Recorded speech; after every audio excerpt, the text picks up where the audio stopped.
예수께서 사마리아와 갈릴리 사이로 예루살렘으로 올라가시는 길에 갈릴리와 사마리아 사이로 동네 들어가시다가 한 동네에 들어가셨는데 나병 환자들이 예수께 구원을 도움을 요청을 했습니다. 예수 선생이여 우리를 긍휼히 여겨 주십시오.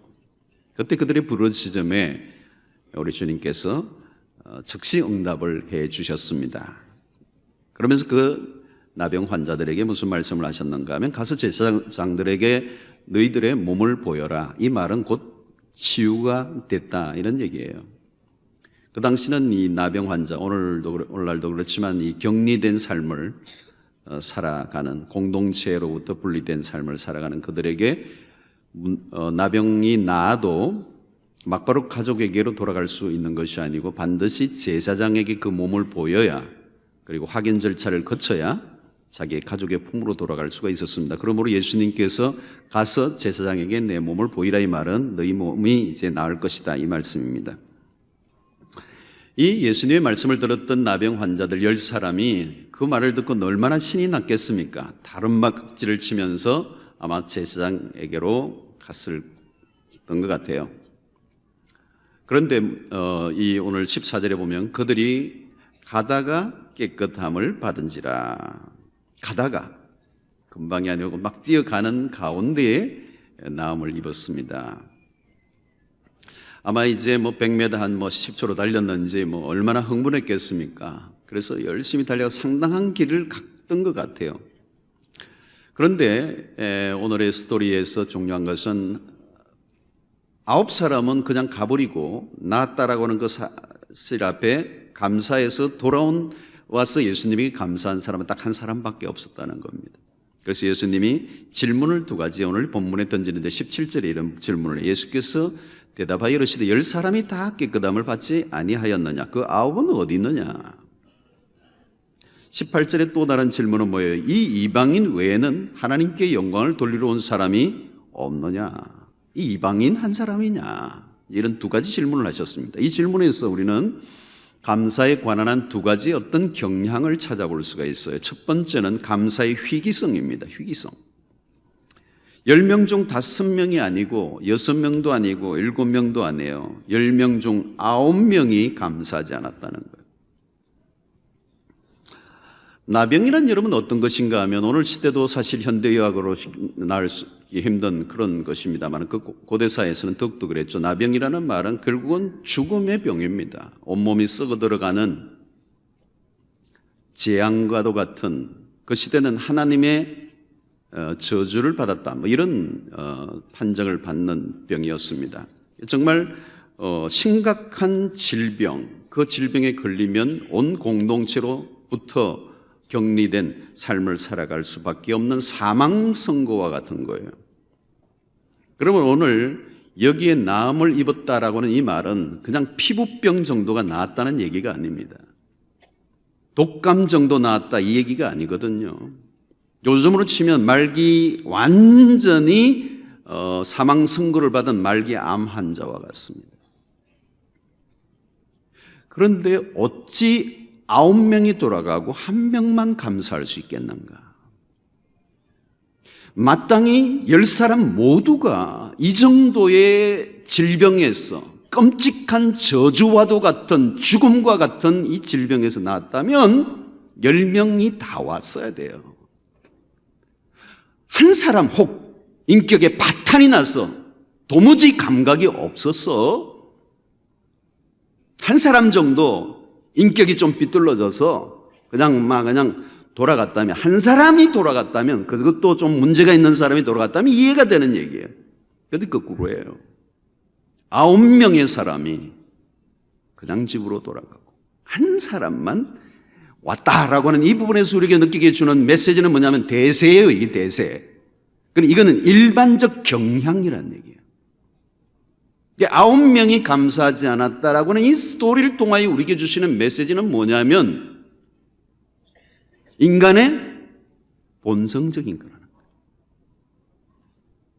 그냥 어쩌다가 사안에 대해서 이런 현상이 일어난 게 아니고 인간의 내면 속에 근본적으로 깔려져 있는 어떤 정상들, 내면의 마음의 깊은 뿌리에서부터 나온 하나의 현상을 설명해내려고 하는 의도가 여기에 숨어 있는 것입니다. 너무도 당연한 것 같은데 실제로 들어가 보면 여러분, 감사가 쉽지 않다는 것을 느끼게 됩니다. 디모데후서 3장을 보면 말세에 고통하는 때가 이르렀는데 그때 여러 가지 정상들이 쭉 열거되면서 말세에 인간의 심성이 피폐되어져 있는 그 시대의 하나의 특징 가운데 하나가 뭐가 나오느냐면 감사하지 않는 것이라는 거예요. 로마서 1장에 보면 인간의 죄인의 특성들을 쭉 열거를 하면서 정말 여러 가지 사건들을 얘기하면서 그 가운데 또 하나가 뭐냐면 감사하지 않는 것. 그러니까 이 감사하지 않는 것은 죄인의 특성이라는 것입니다. 본성적인 것이고 근원적인 것이라는 겁니다. 그리고 인간은 감사보다 원망과 불평이 훨씬 더 쉽다. 그러면 이것은 어떤 면에서 우리는 10개 중에 1개 정도만 겨우 감사를 할까 말까 할 정도의 일들이 우리의 삶 속에 많이 일어난다는 것입니다. 사람들은 모든 것을 당연하게 여기는 경향이 있습니다. 아무리 대단한 것이라 할지라도 시간이 지나면 시큰둥해집니다. 우리가 기도 생활할 때도 마찬가지입니다. 하나님 앞에 어려움이 있을 때는 너무너무 간절히 메어 달리고 하나님 살려주세요. 막 그냥 엉덩이를 치켜들고 얼마나 간절하게 기도합니까? 살려달라고 난 하나님밖에 없다. 근데 응답 딱 받고 나면요. 하나님 많이 속으셨어요. 우리는 죄인의 심성 가운데 뭐가 있는가 하면 어떤 축복을 받았다 할지라도 그 축복을 자기 안에서 뭔가 축복을 받았던 근거를 찾아내려고 하는 합리화하려고 하는 성향이 우리에게 있어요. 옛날부터 그런 말이 있지 않습니까? 잘 안 되면 조상 탓이고 잘 되면 내 탓이고. 아무리 축복된 것이라 할지라도 그것을 어떤 받을 만한 근거가 나에게 마땅히 있다고 생각하며 그것을 당연하게 여기려고 하는 태도가 우리의 마음에 있어요. 좋지 않은 일이 생기면 하나님 탓을 할 때가 얼마나 많잖아요. 그러므로 오늘 이 감사라고 하는 부분은 10명 중에 9명이 그 나병 환자에서 나음을 잊고도 그냥 돌아간 것 속에서 인간의 본성적인 것 안에 감사가 쉽지 않다라고 하는 이 부분에서 우리에게 주는 도전은 뭐냐면 감사는 우리가 의도적으로 하기 위해서 애를 쓰고 노력하고 강하게 이 부분에 관심을 갖지 않으면 우리도 감사를 놓칠 수밖에 없는 연약함이 있다는 거예요. 두 번째 또 뭘 말하느냐면 감사하지 못하는 또 다른 요인 중에 하나는 뭐냐면 우리 안에 망각증이라는 게 있어요. 망각증세. 우리는 받은 은혜에 대해서 너무 기억 능력이 짧아요. 내가 남에게 베푼 것에 대해서 또 하나님에게 한 거에 대해서는 막 질기고 긴 기억력을 갖고 있지만 하나님이 나에게 베풀어 주신 은혜에 대해서는 너무도 기억력이 현저히 떨어져. 돌았으면 순간에 잊어버려. 이스라엘 백성들이 여러분 출애굽을 할 때 홍해를 가르는 이 역사에 두 분도 없는 기가 막힌 대스펙타클의 이 홍해를 건너는 이 도하 이 사건에 3일 만에 뭐예요, 여러분? 이스라엘 백성들이 불평과 원망합니다. 마라의 쓴물 앞에서. 3일 만에, 딱 3일. 그래서 작심 3일이 나왔는지 모르겠어요. 이스라엘 백성들이요, 광야를 지나는 동안에도 만나온 메추라기를 하나님이 그 200만에 가까운 사람을 40년 동안 하늘을 열고 매일 아침 먹여주셨잖아요. 근데 나중에는요, 이스라엘 백성들이 그 감격하지 않아요. 하나님, 내 만납니까? 만나? 이래요. 차라리 돌아가겠습니다. 그래서. 하나님이 그들을 사랑한다고 말씀하지만 하나님이 언제 우리를 사랑했느냐고 말해요. 여러분, 이스라엘 백성들의 불행은 망각정세예요. 이스라엘의 불행이었습니다. 그래서 성경은 계속해 잊지 마라. 내 영혼아 여호와를 송축하며 그의 은택을 잊지 말지어다. 여러분, 신명기서는 뭔가 하면요, 신명기서는 이스라엘의 다음 세대, 광야 다음 세대에게 주신 말씀이에요. 후세대에게 주신 이 신명기, 핵심적 키워드가 뭔지 아세요? Remember, 기억하라는 거예요. 잊지 말라. 내가 이스라엘에 행한 그 위대한 역사를 잊지 말라. 그 크고 놀라운 구원의 역사들을 잊지 말라. Remember 그랬어요. 너희들의 조상의 실패가 뭔지 아느냐? 왜 광야에서 40년 동안 그렇게 뺑뺑이를 돌았는지 아느냐? 딱 하나다. 하나님이 이미 베풀어 주셨던 은혜를 너무 빨리 잊어버린 것이다. 여러분 신앙생활이 뭔가 하면 더 크고 놀라운 은혜가 나에게 주어져야 되는 게 아니고 지난날 나에게 베풀어 주셨던 그 은혜를 잊지 않는 게 중요해요. 지난날 나에게 베풀어 주셨던 크고 놀라운 하나님의 은혜를 내가 기억해내지 못하는 기억상실증에 걸려 있다면 하나님이 앞으로 어떤 것을 부어주셔도 나는 반응할 수 없는 사람이 되는 거예요. 그래서 이런 추수감사주일 예배는 뭔가 하면 하나님의 은혜에 대한 기억재생주일이에요. 아멘. 기억력이 회복될 수 있기를 바랍니다. 오리발 내지 않으시기를 바랍니다. 이 자리에 앉아있는 것이 주의 은혜인 줄로 믿습니다. 지나간 과거 동안에 우리에게 베풀어 주셨던 은혜는 말로도 할 수 없는 것이죠.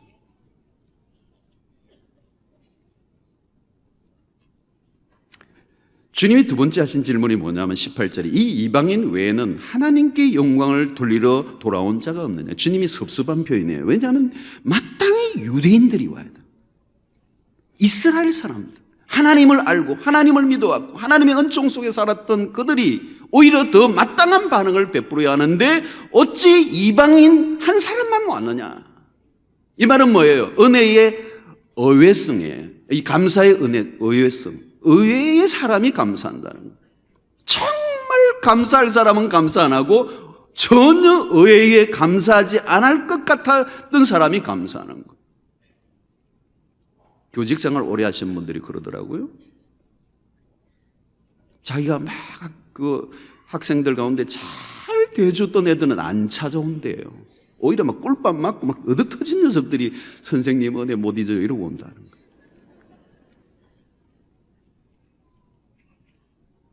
이 나누는 것도 마찬가지입니다. 막 베풀고 나누면요, 나누는 사람들이 감사해요. 받아주셔서 감사해요. 내가 드릴 수 있어서 감사해요. 이 나누는데 감사해요. 받는 사람들은요, 감사 없어요. 뭐 이것밖에 안 줘요? 뭐 메이커도 아니네요. 뭐 이러고. 지난번에 10만 원 주셨는데 왜 5만 원밖에 안 줘요? 뭐 이러고. 5만 원도 감지덕지지. 이게 받는 사람이 감사하는 게 아니에요. 의외의 사람이 감사하는 거예요. 마땅히 감사할 사람이 감사하지 않고 감사하지 않을 사람이 감사하는 것입니다. 그러므로 이런 감사는 어떤 조건에 대한 충족이 아니고 깨달음에서 오는 거예요. 은혜가 뭡니까? 깨닫는 거잖아요. 그 깨달음에서 눈이 열리잖아요. 눈이 열리면 그 이면의 세계를 보면서 새로운 해석이 일어나면서 내 안에 깊은 감사가 일어나요. 그래서 여러분 시편 49편 20절에 보니까 종기에 처하나 깨닫지 못하는 사람은 멸망하는 짐승과 같도다. 와, 무서운 얘기예요. 종기에 처한다. 너무너무 좋은 환경이 있는데 깨닫지 못하니까 뭐예요? 짐승과 같다. 다시 말하면 깨달음이 없으면 무디어지게 되고 마땅한 반응을 하지 않으니까 짐승 같은 거예요. 여러분 해마다 세계 행복지수를 이렇게 발표하잖아요. 근데 보면 의외의 나라들이 행복지수가 높아요. 우리나라는 굉장히 떨어지잖아요. 뭐 벵글라데시, 뭐 코스타리카, 뭐 콜롬비아, 뭐 이런 나라들, 빈민국들 이런 나라들이 우리 행복지수가 높아요.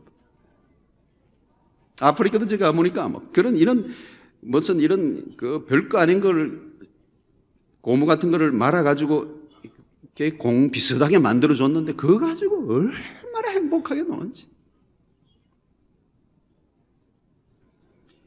여러분 오늘 주님은 마땅히 감사할 사람은 어디 갔느냐는 거예요. 오히려 은혜에 빗겨난 것 같은 사람들이 감사하는 거예요. 오늘 저는 이 자리에 나온 우리 모두는 이 세상의 어떤 곳보다도 감사가 충만한 곳이 되어야 될 줄로 믿습니다. 여러분, 오늘 우리는 한국은 어느 시대보다도 잘 번성하고 있는, 오늘 이처럼 잘 살던 시대가 어디 있어요? 이처럼 우리가 기펴던 시대가 어디 있었어요? 지금도 온 세계에 정말 최빈국들이 얼마나 많이 있어요. $1로 죽어가는 사람들이 얼마나 많습니까? 우리는 정말 최고의 수혜를 누리고 있는 사람, 뿐만 아니라 우리는 영적인 세계의 의미에서도 우리는 얼마나 충만한 은혜 속에 마음껏 하나님 앞에 예배를 드릴 수 있고, 이런 좋은 환경 속에 이런 하나님 앞에 믿음의 삶을 살아갈 수 있다고 하는 사실은 이 자리에 앉아있는 이 은혜야말로 말로 다 할 수 없는 줄로 믿습니다. 자, 이 한 사람의 나병 환자가 감사함으로 얻은 의외의 축복은 매우 큰 것이었습니다. 감사를 표현한 그에게 주님은 19절에 뭐라고 말씀합니까? 그에게 이르시되 일어나 가라, 내 믿음이 너를 구원하였느니라. 할렐루야. 내 믿음이 너를 구원하였다. 구원을 선포했습니다. 언제요? 감사를 표현할 때. 감사를 표현할 때 구원이 완성됩니다. 몸의 치유와는 근본적으로 다른 것이죠. 몸만 나은 것은 반쪽이에요. 반쪽 기적입니다. 아니, 기적이라고 말할 수도 없어요. 몸이 나아도 다시 죽는데 그 몸이 나은 것으로만 기적이라고 말할 수 없고, 몸이 낫고 그 몸으로 인하여 구원을 경험했다. 마치 여러분 암이 낫지 않아도 그가 구원을 얻었다면 그는 기적이 이미 일어난 것입니다. 왜? 영혼을 잃어버리지 않았기 때문에 그렇습니다. 그러나 암이 낫다 한들 영혼의 구원을 얻지 못한다면 그것을 축복이라고 말할 수 없다는 얘기죠. 그런 관점에서 9명의 나병 환자들은 아주 지극히 일부분의 치유만 받은 것이죠. 주님이 정작 원하셨던 것은 완전한 구원이에요. 우리에게 주는 교훈은 무엇입니까? 감사는 우리가 생각하는 것보다 훨씬 더 큰 축복으로 우리에게 다가온다는 거예요. 감사하는 사람에게 하나님은 더 크고 놀라운 축복들을 준비해 놓으셨어요. 여러분, 나병 환자로서 육체의 고통을 겪고 있는 동안에 입었을 영혼의 깊은 상처, 얼마나 많았겠어요. 여러분, 그 영혼을 짓누르고 있는 자학하고 저주받은 심정들, 사람들로부터 따돌림을 당했던, 하나님마저도 나를 따돌렸던 것 같은 그런 내면의 깊은 상처로 살아왔던 그 영혼은 육체보다 더 깊은 고통이 심령 속에 있었단 말이죠. 그 영혼의 구원이 진짜 구원이란 말이에요. 그런데 오늘 감사로 표현한 그 한 사람만이 온전한 구원에 이르게 된 것입니다. 그래서 감사로 반응한 나병 환자에게만 이 모든 그 축복이 덤으로 주어진 것입니다. 그래서 그 덤은 앞에 주어진 것과 비교가 안 되는 거예요. 이 덤이 진짜예요. 돌아와서 받은 이 덤으로 받은 이 축복이 진짜 큰 것입니다. 그냥 가버린 9명은 자신들이 받은 것이 전부인 줄 알았지만 얼마나 일부만 받고 돌아갔습니다. 돌아와 감사를 표현한 것을 믿음이라고 인정해 주셨어요. 결국 믿음 생활이란 뭘까요? 감사 생활입니다. 감사가 없는 신앙 생활이란 생각할 수가 없습니다. 우리의 신앙은 감사로 시작해서 감사로 마쳐야 합니다. 신앙은 감사의 릴레이입니다. 그래서 바울 사도는 갈라디아서 5장에서 범사에 감사하라고 하는 이 말은 우리의 삶의 존재 자체가 감사해야 한다는 사실을 말씀하고 있는 것입니다. 여러분, 감사하는 순간에 내 영혼의 만족이 옵니다. 감사할 때 탐욕으로부터 노임을 받게 됩니다. 감사할 때 영혼의 안식이 옵니다. 감사하는 순간에 하나님은 더 크고 놀라운 축복으로 우리에게 반응해 주십니다. 감사한 사람만이 구원의 은혜를 누릴 수가 있는 것입니다. 여러분, 감사한 나병 환자에게 보세요. 감사하니까 어때요? 구원을 베풀어 주셔서. 감사의 제목이 하나 더 생겼잖아요. 감사하니까 감사할 게 또 생긴 거예요. 감사는 또 다른 감사를 낳아요. 감사를 실천해보면 이걸 느낄 수가 있어요. 아니, 감사하기 힘든데 그 감사를 해보니까 그 감사의 지점에 갔더니 또 다른 감사할 게 생기는 거예요. 감사가 감사를 낳습니다. 여러분, 이 조그마한 반딧불을 주신 하나님께 감사하니까 등불을 주신 하나님께 감사하니까 전등불이, 그러면서 태양까지. 그것을 주신 하나님에게 감사하는 그런 표현들이 있잖아요. 여러분, 오늘 우리에게 주신 가장 큰 마땅히 드려야 할 관사는 뭘까요? 구원에 감사해요. 하나님의 최고의 선물, 가장 위대한 글자, 당신의 외아들까지 매다시면서까지 마침내 우리를 구원하셨던 그 구원의 은혜, 이 나에게 일어난 이 구원에 대해서 반응할 줄 아는 것, 저는 이 추수감사절에 무엇보다도 이 구원의 감격이 살아날 수 있게 되기를 바랍니다. 구원을 얻었다면 다 얻은 거예요, 여러분. 그것보다 더 큰 축복은 없어요. 한 사람의 감사한 나병 환자가 받았던 축복이 바로 이것일 것입니다. 누가 천국을 누리는 것입니까? 천국은 누구에게 임하는 것입니까? 감사하는 심령 가운데 임하는 것입니다. 늘 감사하는 생활을 해보세요. 그 사람보다 감사 잘하는 사람보다 신앙생활 잘하는 사람 없어요. 감사는 신앙의 정점이에요. 감사가 충만하다면 그런 인생의 전성기를 사는 거예요. 감사하는 사람을 이길 자가 없어요. 무적의 인생입니다. 감사하며 그 감사를 살아가는 사람을 불행하게 만들 수 있는 사건과 사람은 없어요. 저는 이 연말에 오늘 한 해를 돌아보면서 여러분들 안에 있는 영적 감각들이 깨어나기를 바랍니다. 깨달음의 은혜가 임하게 되기를 바랍니다. 나의 삶에 일어난 모든 일들에 대해서 하나님 앞에 반응할 수 있게 되기를 바랍니다.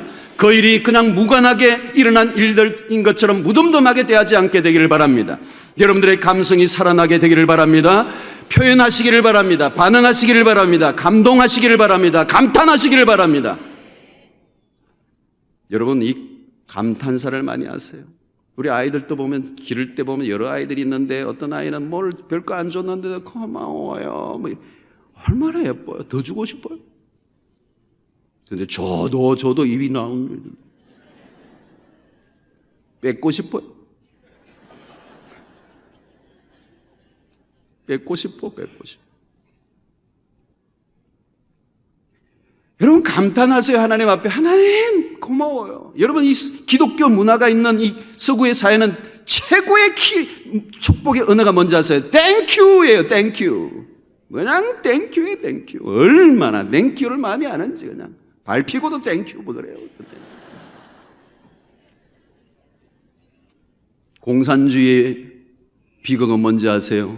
공산국가에는 땡큐가 없어요. 그게 비극이에요. 작은 것에 하나님 앞에 반응하세요. 감탄하세요. 하나님, how wonderful. 당신이 얼마나 아름다우신지. 꽃을 보고도 반응하세요. 하나님 얼마나 이렇게 멋진 아티스트예요.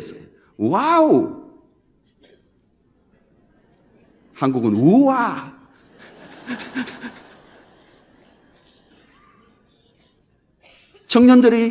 청년들과의 교제하면 참 신나요. 뭐 별거 아닌데도 막 먹으면서 너무 맛있어요. 막 생애 처음 먹어본 것처럼.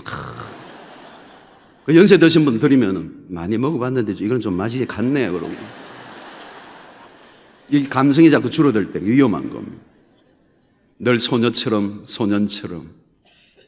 날마다 새날을 맞이한 것처럼 오늘 처음 내가 대한 것처럼 하나님 앞에 어린아이처럼 가슴 뛰게 나에게 주신 작은 것 하나에도 반응하고 감사한다면 하나님은 더 크고 놀라운 덤을 우리가 상상할 수 없는 축복을 행복을 주실 줄로 믿습니다.